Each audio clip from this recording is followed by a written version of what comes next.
Todos os dias, nossos sentidos são inundados por cores, sons,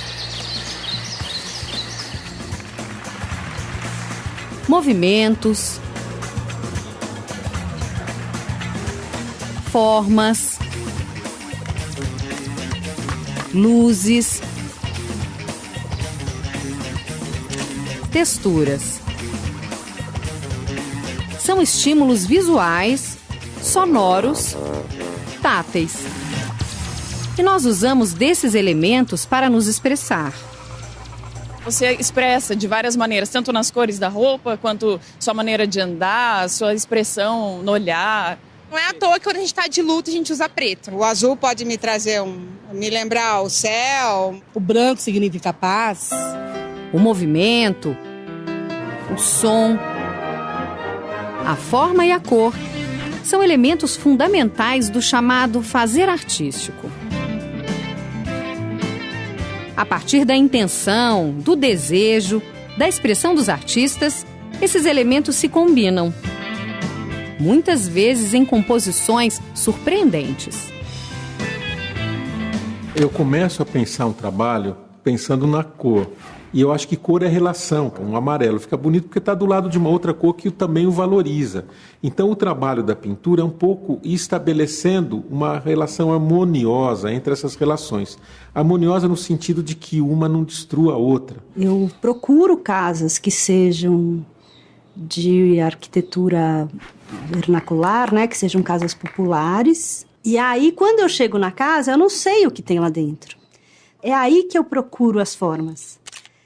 Depois que eu cheguei nesse lugar, que eu não sei qual é que eu vou procurar as cores, a luz, de onde está entrando a luz, de que janela que vem, ela vem de que jeito, como é que é a decoração da casa, tem alguma estampa legal, onde a luz está fazendo um desenho bonito. Aí é que eu vou procurar as questões formais.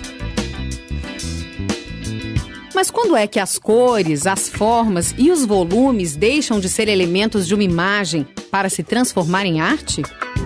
O que dizem as cores em uma pintura? As formas e os volumes em uma escultura? Nenhuma dessas perguntas tem uma resposta simples. Um artista pode levar muito tempo pesquisando, descobrindo e redescobrindo como usar e combinar esses elementos para expressar sentimentos, pensamentos e ideias. É óbvio que a gente supõe sempre que o que torna uma obra de arte é ela ter sido feita por um artista. Isso é um pressuposto. Porque o artista tem uma intenção, porque o artista tem uma linguagem, ele tem uma visão de mundo, ele traduz essa visão de mundo realizando obras das mais variadas características. Pode ser uma pintura, uma fotografia, uma escultura, pode ser alguma coisa, inclusive, que nem se assemelha a isso, porque hoje a noção de arte ela se ampliou consideravelmente. O que se demanda de um objeto de arte, o que se espera, o que se chama, são objetos que trazem à mente relações, despertam, destravam em nós determinados aspectos que não são comuns, não são ordinários, não são habituais, não são triviais. Eu posso ter uma ideia, eu vou pintar tal coisa, mas é no exercício da pintura que aquilo vai ganhando uma verdade. Ela vai se mostrando na sua realidade, o seu limite, os seus conteúdos, se é bom, se não é, vai fazendo sentido para mim. Esse sentido só vai se fazendo à medida que eu vou trabalhando. O próprio ato de enquadrar já revela uma escolha ideológica, né? Se eu vou mostrar isso que eu estou vendo daqui, ou daqui, ou daqui, ou subir um pouquinho, ou abaixar um pouquinho, o resultado visual que sai dessa minha escolha já determina a leitura de quem vai olhar essa imagem. Então, a câmera, ela é um elemento técnico que está na mão de um ser humano, que mesmo que não saiba, na hora de usar esse elemento técnico, está colocando a sua história de vida ali no meio. Intencional ou não, é a partir da organização de elementos feita pelo artista que a arte acontece. Mas será que esses elementos possuem um significado? Você não tem obra sem ter espectador. E aí, então, o cara que entra em contato com uma pintura, com qualquer objeto, e fica fascinado, ele começa a lançar significados sobre aquilo. Às vezes, alguém que produziu aquilo tinha esses significados em mente. Outras vezes, não. Isso é que é interessante. As pessoas sentem muita necessidade de descobrir o que é.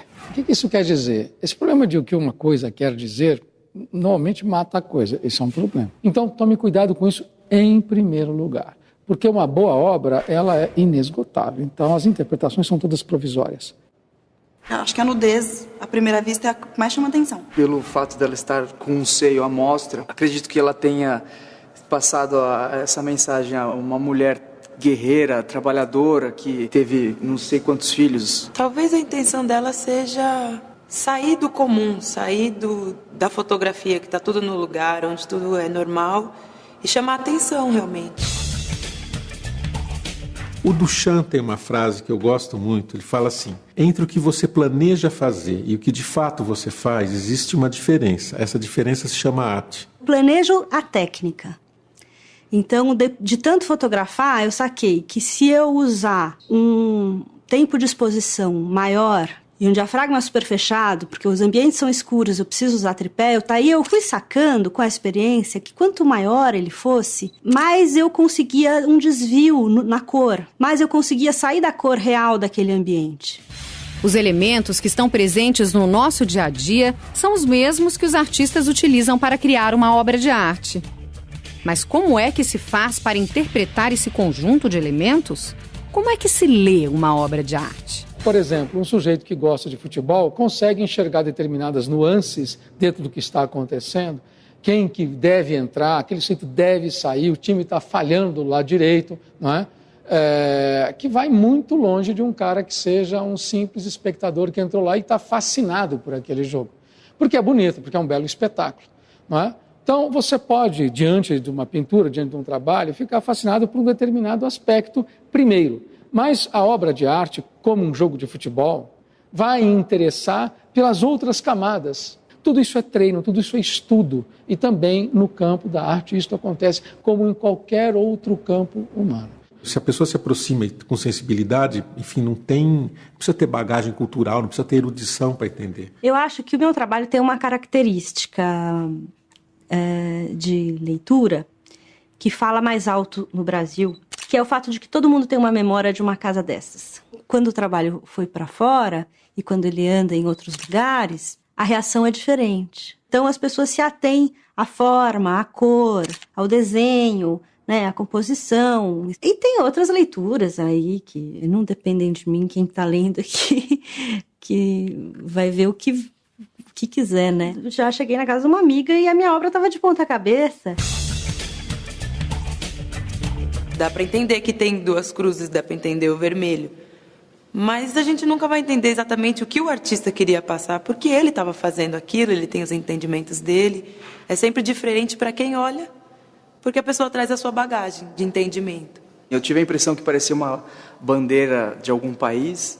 Tem que deixar a imaginação rolar, senão não chega em nenhum sentido. A arte não existe sem espectador. É ele quem fecha o círculo. É ele que está na outra ponta. A obra de arte começa e termina naquele que está se relacionando. Quer dizer, o artista é só um agente desse papel. Ele é fundamental. Sem ele não há obra, mas sem espectador nada acontecerá. A mensagem da arte pode ser transmitida até mesmo ao aprisionar as teclas de um piano. A prisão cala o som.